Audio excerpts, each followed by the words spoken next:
are on the Royal Promenade of Freedom of the Seas, and the big takeaway here is this ship too old and too tired, or is it still fun? I remember when this was the biggest ship in the world once upon a time. That's how old I am. I'm that many years old. After just getting off of Wonder and Icon and Utopia this past year, this promenade seems so small. But we had a lot of fun last night. The fun factor's still there, the food still tastes good, the entertainment's still great. This is what struck me as funny. When we went into the Cafe Promenade after being on Icon, there was like 4 selections of pastries. Almost funny. This is not a perfect day on CocoCay. But we're in the wind tunnel, so let's see when we get up closer. You ready for some fun? In the wind? And the overcast? Who cares? We're in CocoCay. All right, we're in for a very windy day. I think this is going to be a short day. And we're here with Symphony and Freedom. Makes you realize how small Freedom is compared to Symphony. I can't even imagine if it was parked next to Icon, how small it would look. But here we are, perfect day on CocoCay. Mother Nature's not cooperating, but we'll make the best of it, right?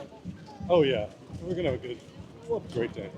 All right, we're at the pool, and it actually turned out to be a pretty good day because the wind stopped. It's super humid, which is fine, and it's overcast, which I'm not mad about because I forgot my sunblock. It's probably, I would guess it's probably like 80 degrees or so. But It's sticky, though. But it's nice. It's just a nice day. It's the perfect day in CocoCay. It's not perfect, but it's perfect for us because I forgot my sunblock. So here's the pool. Not too crowded. It's not bad. Not bad at all. And there's a Symphony of the Seas here with us with Freedom. Yeah, so it's not well, I guess it's Oasis class. It's not like Icon's here with us, so it's not terribly crowded. We found seats, no problem. Yep. All the kids are having a good time in the pool. This is the family pool, but it is so cold. And over here, we refer to it as the piss pool because all these guys at the swim up bar never leave. They stay there all day long. You think they're getting out? That little group, they're not getting out. Ready for some lunch? I'm ready for some lunch. Let's do it. Are you drinking your lunch or eating your lunch? Eating. Here we are at Azumi Hibachi. We've never done hibachi. We've been on a lot of Royal Caribbean ships. We did it on Carnival once, but never here. So let's see how it goes, see if it compares to Carnival. We did it on Celebration, Carnival Celebration. We did. It was so much food. So let's see. I ended up getting lobster and scallops. You got bacon scallops. All right. And we'll grade it at the end.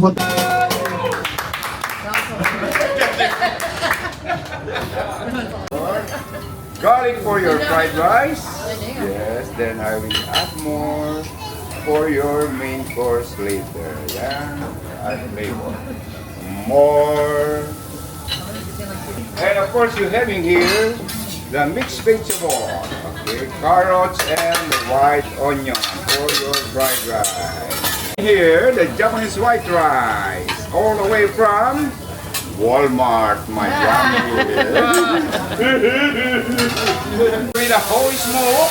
Yes, hallelujah, God bless us all. Yeah. Okay, the egg come from chicken and the chicken come from CocoCay. Are you done? Hey, hey, hey.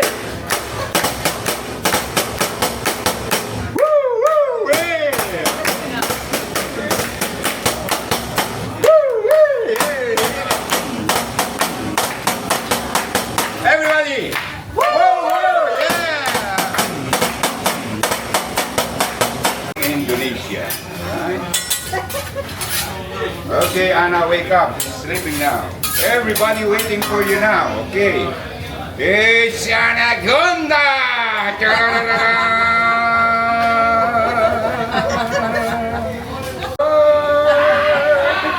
I can see in your eyes, yeah!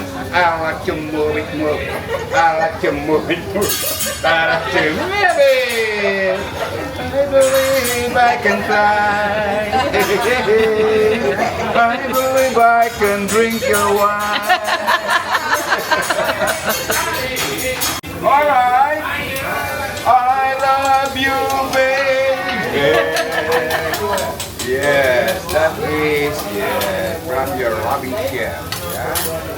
Okay, and this is the arrow. Yeah, that's why I put it there. Beautiful. Okay, and the gasoline. Yeah, so the ship now. Okay, here we go. Yes, now, okay, from Miami, going to CocoCay. Then, going to Nassau.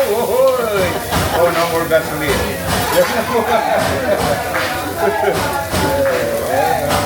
Okay, then go back to Miami. No, I don't like to go back to Miami. It's too early.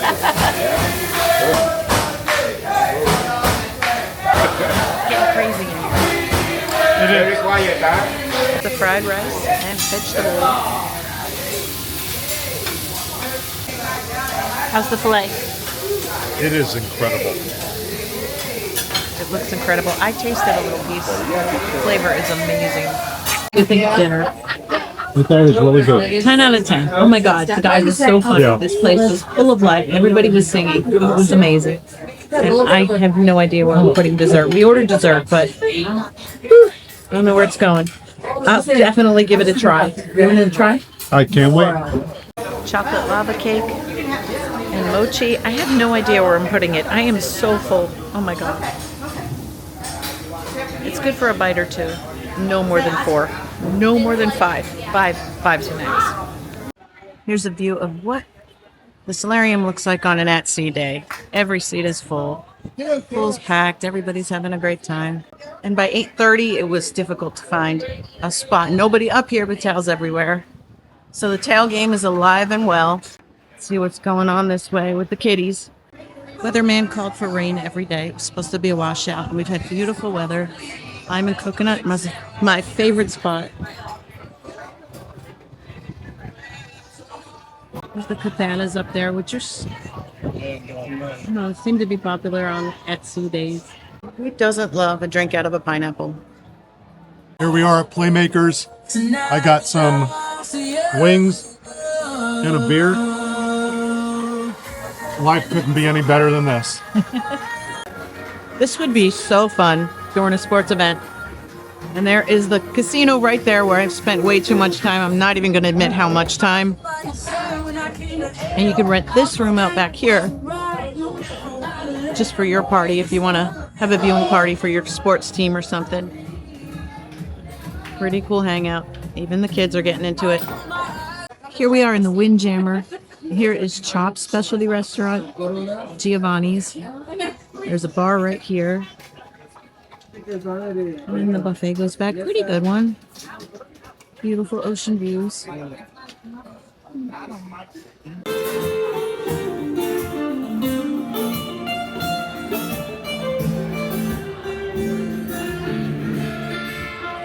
So here's the wrap up, and we're discussing whether or not Freedom of the Seas is too old, too worn, or is it still a good product. Stevie and I did not discuss our views on this beforehand, so we're just winging it. He doesn't know what I'm going to say, and I don't know what he's going to say. That's true. My opinion is we have just gotten off of Icon class. We have done a lot of Oasis class ships, a lot of them. And we haven't done Freedom class in quite a long time. And I remember when not so long ago, that was the biggest ship in the world. But stepping back onto Freedom after getting off of Utopia, Wonder, Icon, it was a transition. And we actually, on the positive note, loved being able to run to the cabin real quick to get something to eat. It's actually considered a smaller ship nowadays. Mm-hmm. So was it worth it? We still had fun. The entertainment was a lot less than it was on other ships, on the newer ships. There wasn't a show every night. There wasn't as much to do. No USB ports in the room. Older furnishings. It looks a little tired. It all kind of depends on what you're looking for in a ship. My opinion is that it was, like she said, a little bit worn and a little tired. However, if you want to get from one side of the ship to the other side very fast, you can do that in a ship that size, no problem. I think it's not going to feel less crowded because there's less people, because that's all sort of depends on... It's all relative to the size of the ship and the amount of cabins. But I will say that the entertainment is spot on in terms of the amount of shows that you're going to see on Freedom versus Utopia. The quality is the same, but you're going to get more on Utopia. Everything's going to be bigger and better. So More live music as well. Yeah, I'm a fan of seeing. I like the bigger and better, the louder, the more. I just The want piano bar, an icon. Yeah, but with that said, this is not a bad ship at all. No, we still had a good time. In fact, we'll tell a story of how we spent the 4 days. But one other little disappointment was specialty dining. We're used to having a lot of options. This just has Giovanni's, chops, and izumi. So we took advantage of that. Luckily, we did a 4-night cruise, so it was fine for us. And we did that first night, the chef's table. That was a lot of fun. So because there was a lack of entertainment, I'm going to have to give a big confession here. We spent way too much time in the casino because I didn't know better. I thought that if you wanted to try to get to Prime and get the free drink package, that you had to do it all in one sailing, which was never my intent getting on the ship. But the first night, Stevie was off doing something I wasn't interested in. So I went to the casino like I normally do. I usually spend half hour, an hour, something like that, and lose. So I had my first 100 with me. I kept winning and losing the same $100, and before I knew it, I was 4 hours in. I'd be down to $5 and I'd win 200. Right. And I'd be down to $5 and win 200. And when I looked at my points at the end of the night, I'm kissing a free cruise pretty soon. So the next night, now I'm kissing a better free cruise. And by the third night, we're so close to getting Prime that now it's a challenge. Except we were up a couple $100 at this point, and I had a sick pit in my stomach and couldn't even sleep, and I didn't even want to gamble anymore. So the last night, you were actually egging me on. Yeah, because I thought, oh, you're so close, just keep going, you can get it. But this turned into like something fun to do quickly to just wasn't fun. It just ended up being like, I told her I had a drink in my hand, a pit in my stomach, because I was just stressing out the whole time, because you're like, well, if we lose money, we're going to have to get more out because now we're too close to stop. So it's like this little trap you fall into. And it doesn't seem like you need that many points. Oh, we're 200 points away. But it's 1 point for every $5 that you put in. So it's quite a bit of money, even when you're only 200 points away. So it's $1,000. So anyway, long story short, we were up going into day 4. And I think all said and done, by the time we hit the 2,500, so I was Prime and I could have the drink package for the next 2 years and get a free cruise and all that jazz, I think it ended up being about $500 to $700 out of pocket. Which really isn't that bad when you think about it, but it could have cost a lot more. We had a couple lucky hits at the end that really saved our butts, I think. Yeah, but going into that day, we were like $500 to $700 ahead, so it definitely beat us up the last day. Yeah. And I did not know that we could space it out between cruises. I thought you had to do it all in one cruise, so No. we did it. I'll never do it again. It was a lot of fun. I've got Prime for the next 2 years, and I've gotten free cruise offers left and right in the mail, which I can't even take any of them. We're just too booked up. All right, So in a nutshell, would we do it? Would we do Freedom again? yes, for the right For the right price. for the right price. That's what it has to be, free. For us. But if any of you are watching and you're paying for it, if you get a good deal on it and you only have 4 nights in your budget and Wonder of the Seas or Utopia of the Seas is out of budget, then I would say yes, you're still going to have a good time. You'll have a better time on Wonder or Utopia. Everything's bright, shiny, and new. And aside from that, I just think there's more specialty dining, there's more bells and whistles, there's the lime and coconut, there's just so many extra things. It's well worth it. If you can do a Utopia type style cruise ship, I would recommend that. But Freedom, like I said, it's not bad. It's really, you're not going to not have a good time. I would just rate it more like, out of a 10, I would give Freedom a 7. I'd give it a 7. I think that's fair.